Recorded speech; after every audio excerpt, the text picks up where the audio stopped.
fait ça avant et qu'ils ont fini très bien leur vie. Donc, le peu d'argent qu'on leur donne aujourd'hui pour venir attaquer les gens, tout ça, il ne faut pas les regarder. À la fin, certains finiront empoisonnés parce qu'ils auront été trop utilisés. Certains finiront malades parce qu'en mangeant, ils vont leur mettre des trucs dans le corps et ils vont finir leur vie. Donc je disais à l'ami de ne pas trop se préoccuper d'eux. C'est fort qui est le problème des problèmes. Le jour où fort tombe, tous les petits là, on peut venir leur compte facilement. Suivez le décryptage avec Afrique TV 55, la chaîne au cœur de l'actualité politique togolaise. Donc c'est pas la peine d'aller dépenser l'énergie pour vouloir aller régler les comptes des gens parce qu'ils sont en train de nous insulter, non? Le jour où fort tombe, fort c'est leur protecteur. Le jour où il tombe, mais c'est qu'eux ils ont une vie difficile. Mais nous sommes persuadés que fort va tomber. Nous sommes persuadés que fort, il est plus à la fin de son règne qu'au début. Nous sommes persuadés que le travail que nous faisons va porter ses fruits. Nous sommes persuadés que fort, il ne va pas pouvoir régner éternellement sur le Togo. C'est vrai que son objectif c'est de mourir au pouvoir. Mais à partir du moment où chaque jour que Dieu fait, on se bat. On se bat pour la fin de son pouvoir, on va réussir un jour. Nous ne sommes pas seuls dans le combat. Il y a des gens qui sont dans le combat que nous ne connaissons pas. C'est pas nous qui sommes sur les réseaux sociaux qui sont seuls dans le combat. Il serait trop superfétatoire de circonscrire le combat à nous qui sommes sur les réseaux sociaux. En disant oui, c'est nous qui portons le combat. Mais il y a des milliers de Togolais qui ne sont pas sur les réseaux sociaux, qui sont en train de s'organiser, qui combattent. Peut-être qu'ils n'ont pas encore trouvé le bon moyen. Donc, nous ne sommes que une catégorie de combattants parmi tant d'autres. Mais faisons notre travail avec beaucoup de rigueur. Ne nous laissons pas distraire par des sujets qui n'ont aucune importance. Ne nous laissons pas distraire par des gens dont la seule mission est de nous dérouter de notre mission principale. Et je vais vous jouer une vidéo. Et c'est dans cette vidéo-là, vous allez comprendre pourquoi moi, Ferdinand, j'ai traversé toutes les époques, toutes les étapes de turbulence et que j'ai toujours résisté. Vous allez comprendre pourquoi je suis toujours resté en dehors de certaines choses. Parce que l'énergie que j'ai, je le concentre sur ce qui m'intéresse. Je vais vous jouer cette vidéo-là. Et chacun pourra tirer une leçon de cette vidéo-là. Et je vais jouer cette vidéo pour tous ceux qui se bagarrent sur la toile. Pour que les gens comprennent qu'il faut se ressaisir. Il y a des gens qui m'appellent pour dire oui, Ferdinand, est-ce que tu peux parler à celui-ci? Moi, je ne suis pas là pour parler aux gens. Les gens sont assez grands. Même parler à quelqu'un, ça devient un problème. Le 13 janvier 1963, à 2h du matin. Lomé, Togo, un coup de feu déchire la nuit. Le premier président du Togo, Sylvanus Olympio, s'effondre, à quelques mètres de l'ambassade américaine, où il cherchait refuge. Qui a appuyé sur la gâchette? Gnassingbé Eyadema, celui qui l'a affirmé, puis nié? Un sous-officier français de la garde présidentielle? Ou une puissance étrangère qui voulait sa mort? 60 ans après, la vérité est enfin dans vos mains. Ce livre, tiré d'archives post-coloniales togolaises, révèle ce que l'histoire officielle a soigneusement caché. Les vrais commanditaires de l'assassinat d'Olympio, la montée au pouvoir de la dynastie Gnassingbé. Les complicités étrangères jamais assumées, les secrets enfouis depuis plus de 60 ans. Ne laissez pas l'histoire vous être volée. Le lien est juste en dessous de cette vidéo. Cliquez, téléchargez et découvrez la vérité. On m'a dit pourquoi tu as parlé à celui-ci, tu n'as pas parlé à celui-ci, ça devient un problème. Donc moi je regarde tout ça. Je regarde tout ça de loin. Mais ces querelles inutiles là ne vont que faire l'affaire du dictateur. Faure Gnassingbé a été tellement éprouvé par l'engagement de la diaspora et surtout des jeunes que si vous lui laissez le temps de se reconstituer, il ne va pas vous rater. Faure a été tellement bousculé par les 6 mois d'engagement de cette diaspora que si vous laissez rentrer de vous mélanger, lui va reprendre ses forces et il ne va pas vous rater. Parce que lui, chaque fois, il tire les leçons, il a l'argent de l'État, de toutes les failles, de tous vos côtés faibles, tout ça. Il se brise. Donc, 2026 qui arrive, il faut se concentrer sur l'essentiel. Vous n'êtes pas obligé de travailler avec tout le monde. Moi, je ne travaille pas avec tout le monde. Je travaille pratiquement seul ou pratiquement avec mon équipe. Je ne suis pas obligé de travailler avec tout le monde. Je travaille avec des gens avec qui j'ai la même vision. Et Dieu sait que, en toute modestie, seul, j'ai plus d'impact que si on était nombreux. Seul, j'ai plus d'impact que si on était nombreux.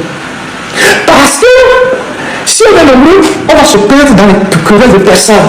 Celui-ci doit être chef, celui-ci doit être devant, c'est moi, c'est si. Moi, je ne suis plus dans ça. J'ai connu ça dans toute ma vie. Je ne suis plus dans ça. Si quelqu'un vient me dire que l'éléphant peut voler, je dis d'accord, l'éléphant peut voler. Je ne discute pas avec lui. Je lui concède ça. Et je continue mon chemin. Et Dieu seul sait, et vous êtes témoin, que ce que moi je fais, tout seul, a plus d'impact aujourd'hui. Pourquoi je vais aller diluer ça dans une organisation ou avec des gens qui sont toxiques, ils vont tout créer des problèmes. Je préfère continuer à avoir plus d'impact seul.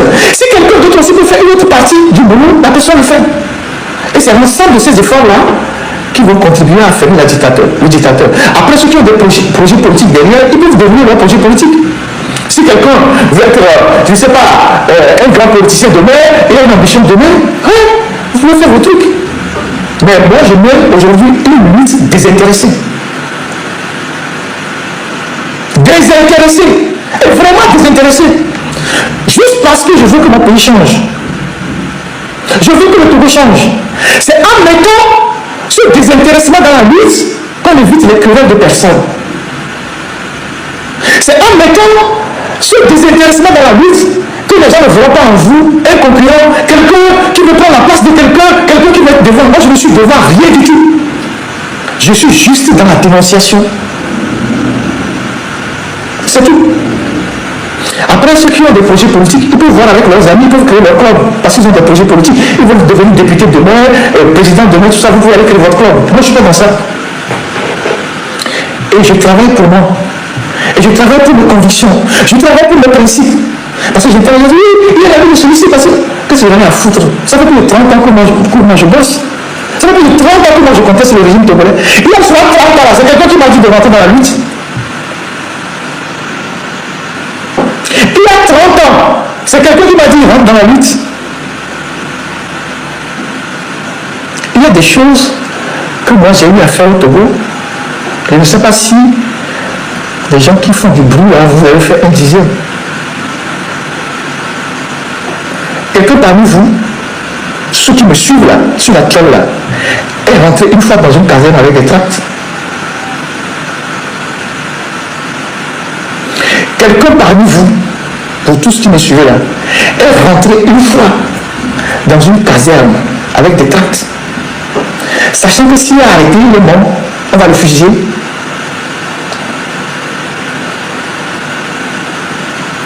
Quelqu'un parmi vous est rentré, je répète encore, une fois dans une caserne avec des tracts, sachant que si on l'arrête, c'est une peine de mort.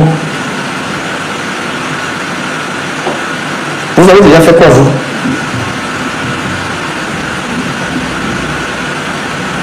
Quelqu'un est déjà rentré dans la brousse.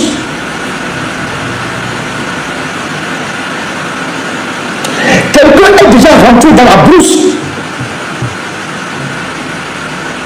pour faire des cérémonies au Togo, invoquer les ancêtres pour que le Togo soit délivré.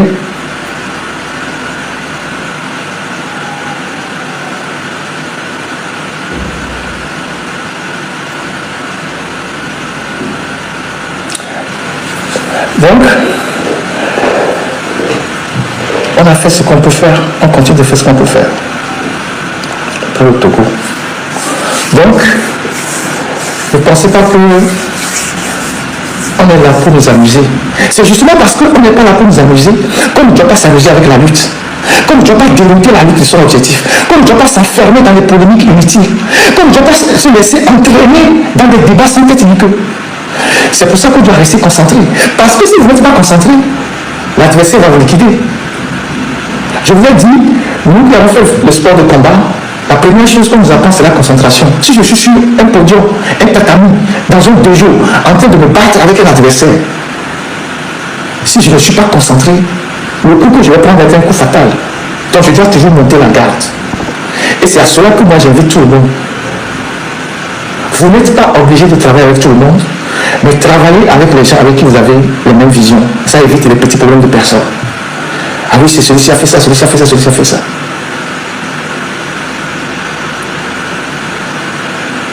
Quand on était militant, j'ai retrouvé il n'y a pas longtemps dans nos archives beaucoup de choses.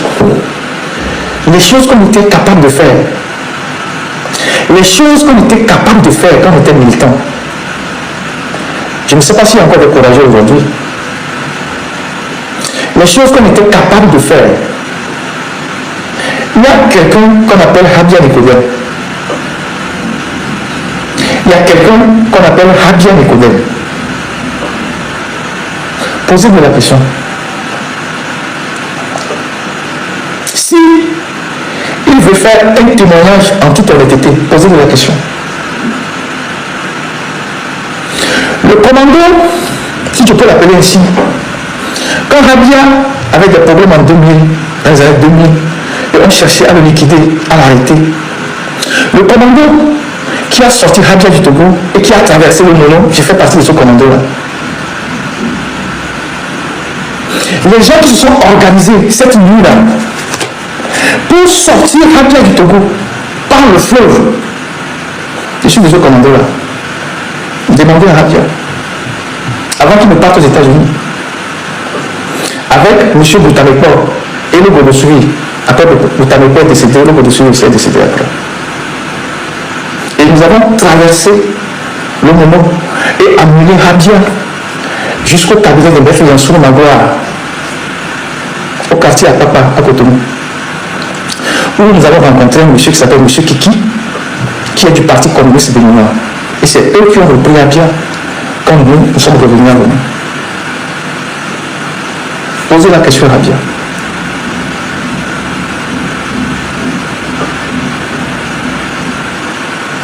Pendant qu'il était recherché, poursuivi, la nuit là, on l'a pris. On allait chercher même de l'argent. On n'avait même pas d'argent. On allait chercher de l'argent pour pouvoir louer une voiture et aller passer par le Mono. Lui mettre, je ne sais pas, le déguiser, lui mettre tout son chapeau sur la tête, prendre la pirogue et traverser le Mono et arriver au Bénin. Il y a 25 ans. Il y a 25 ans. Donc, il y a des choses qu'on n'a pas besoin de venir étaler sur la toile. La lutte n'est pas encore finie. Il y a beaucoup de choses qu'on garde pour nous. Pour le moment. Le jour où il faut parler, on parlera. Donc, il faut qu'on avance. Et je vais vous jouer cette vidéo technique. Tu ne deviens inébranlable qu'au moment où tu comprends que la confrontation n'est jamais une question de force, mais une question de psychologie. Ceux qui gagnent ne sont pas ceux qui crient le plus fort, ni ceux qui montrent leurs dents. Ceux qui gagnent sont ceux qui maîtrisent l'équilibre invisible entre le calme absolu et la menace silencieuse. C'est cette ligne fine que Machiavel explorait, et c'est sur cette ligne que tu vas marcher. Être inébranlable commence d'abord par un principe simple. L'autre ne te touche que si tu lui donnes accès à ton monde intérieur. Les gens pensent quand ils s'en prennent à toi, mais ils ne font que frapper l'image que tu leur tends. Si tu apprends à la contrôler, ils ne toucheront jamais l'original. Chaque confrontation commence par une tentative de te déstabiliser. Et les humains n'ont que 3 leviers pour ça. Provoquer, te faire douter ou te faire réagir. La majorité des gens tombent dans le piège du 3e. Ils réagissent, ils s'énervent, ils veulent prouver, ils veulent t'expliquer. Et pendant qu'ils s'agitent, l'autre prend l'avantage. Pas parce qu'il est plus fort, mais parce que toi, tu as perdu ton axe. Tu connais cette sensation. Le cœur qui accélère, l'esprit qui se brouille, la voix qui tremble un peu. C'est le signal que tu es en train de perdre, même si tu n'as pas encore parlé. Machiavel aurait dit, si ton ennemi lit ton agitation, il gagne avant même la bataille. C'est pour ça que les personnes vraiment parlent jamais en premier. Elles observent, elles laissent l'autre s'exposer, vomir ses émotions, révéler ses intentions. Elles écoutent non pas pour comprendre, mais pour analyser. Parce Parce que le calme n'est pas une façade, le calme est une stratégie. Quand quelqu'un te provoque, l'erreur la plus courante est de répondre à son niveau émotionnel. Il est agressif, tu deviens agressif. Il hausse la voix, tu hausses la voix. Il exige, tu réponds. Ce n'est pas un échange, c'est une programmation. Tu entres dans son cadre, tu joues sur son terrain, et tu perds même si tes mots sont plus intelligents. Pour être inébranlable, la première règle est celle-ci. Tu imposes le rythme à l'autre. Tu ralentis ta respiration, tu ralentis ta voix, tu ralentis ton regard, tu ralentis ton énergie. En ralentissant, tu crées un contraste. Et ce contraste est déstabilisant, car la plupart des humains fonctionnent par miroir. Ils attendent inconsciemment que tu reflètes leur énergie. Quand tu refuses, ils perdent leur repère. Et quand ils perdent leur repère, tu gagnes. La deuxième règle de Machiavel, ne laisse jamais l'adversaire voir ce qui t'importe vraiment. Tu dois rester opaque. C'est l'erreur de ceux qui veulent t'expliquer, se justifier, clarifier. Ils pensent qu'être compris, c'est être respecté. Non, être respecté, c'est être imprévisible. Les gens craignent ce qu'ils ne peuvent pas lire. Ils attaquent ce qu'ils voient clairement. La transparence est un luxe que tu ne peux pas te permettre en confrontation. Imagine un instant que toutes tes émotions étaient derrière une vitre, visibles mais inatteignables. Tu les observes sans les laisser sortir. Tu deviens ton propre maître. Tu n'essaies plus de convaincre. Tu constates, tu analyses. Tu attends que l'autre révèle ce que toi tu caches. Et c'est dans ce silence maîtrisé que naît le pouvoir. La plupart des confrontations n'ont rien à voir avec le sujet en question. Elles parlent de dominance, de contrôle, d'accès psychologique. L'autre cherche à savoir où il peut te toucher, quel bouton il peut presser, où sont tes failles. Il teste ta solidité, il teste ta cohérence, il teste ton estime de toi. Et chaque réaction impulsive lui donne une information précieuse. C'est pour ça que la vraie force n'est pas dans les mots. Elle est dans ce que tu refuses de dire. Être inébranlable, c'est être capable de laisser quelqu'un s'agiter devant toi, sans ressentir le besoin de le calmer, de le corriger ou de l'expliquer. C'est savoir que son agitation n'est pas ton problème, qu'elle n'a rien à voir avec toi, qu'elle parle de lui, de ses blessures, de ses besoins de domination, et que toi, tu n'es pas obligé d'entrer dans sa danse. Tu veux une image? Imagine un feu. Les gens te jettent des étincelles. La majorité répond avec de l'essence.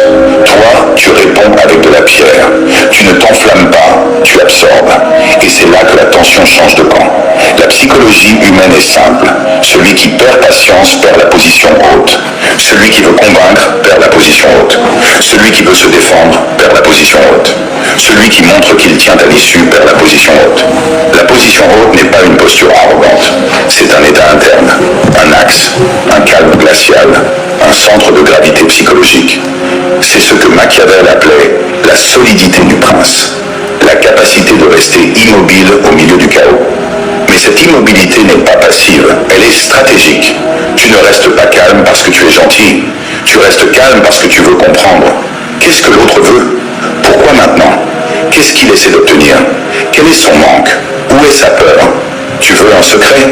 Les humains n'attaquent jamais depuis la force, toujours depuis la peur, toujours depuis le manque, toujours depuis l'insécurité. La personne agressive a peur de perdre son statut.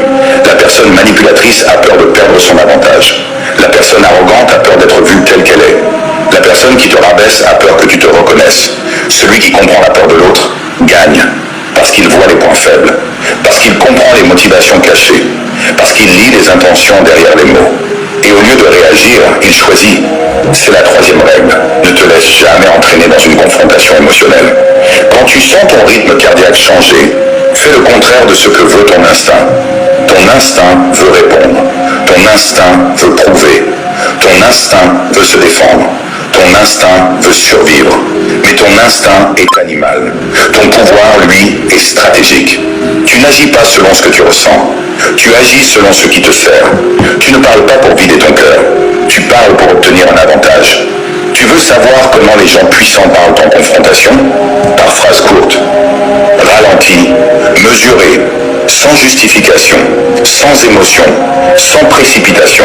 Ils savent que chaque mot est une balle et qu'il vaut mieux tirer une balle précise qu'un chargeur entier dans le vide.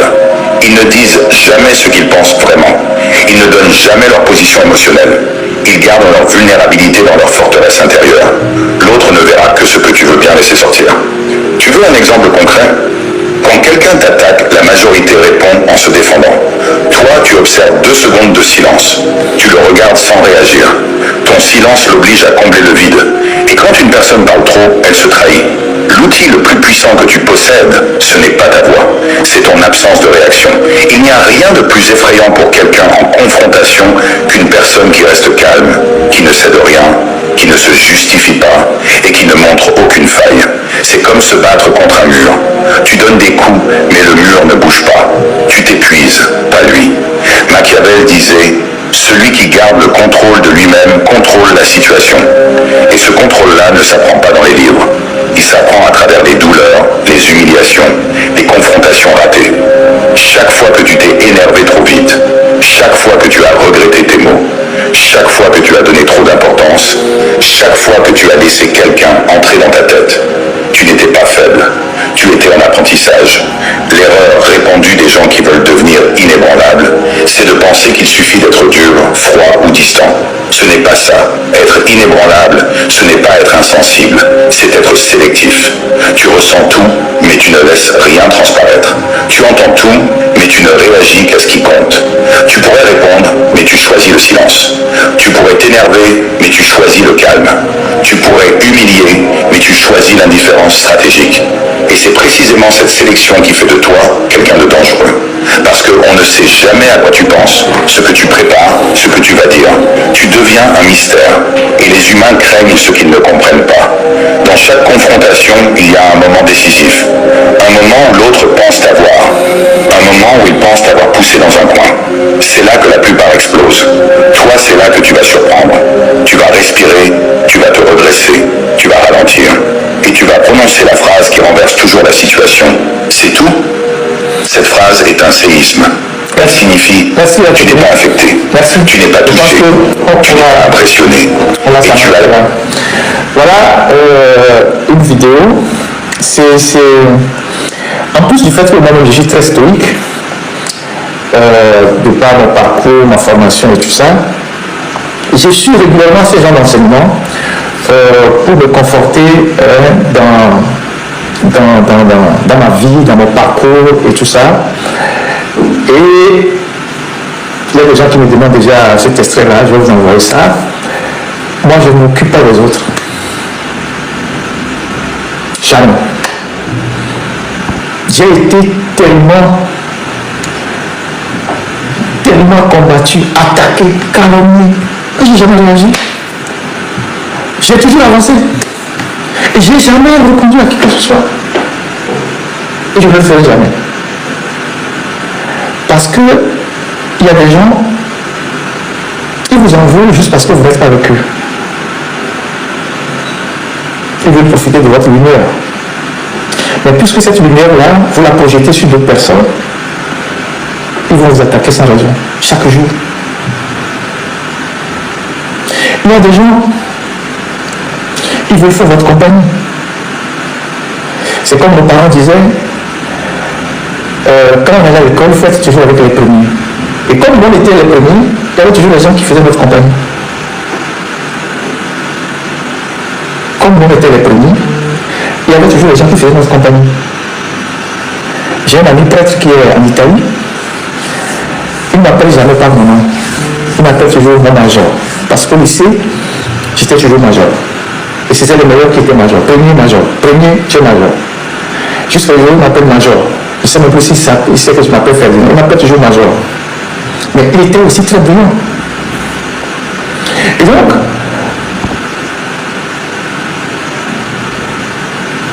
dans la vie, c'est ça. Dans la vie, c'est ça. Et en politique aussi, c'est ça. Il y a plusieurs hommes politiques. Et voilà la famille, j'espère bien que vous avez tous suivi la vidéo du début jusqu'à la fin de Ferdinand Haïti, voilà, qui a parlé un peu, qui a parlé beaucoup, voilà, du régime actuel du président Faure et Nya Simbe, voilà, et de ses acolytes. Vous avez écouter tout ce qu'il a eu à dire, tout ce qu'il a eu à dénoncer concernant la société et tout, vous avez écouté. Et aussi,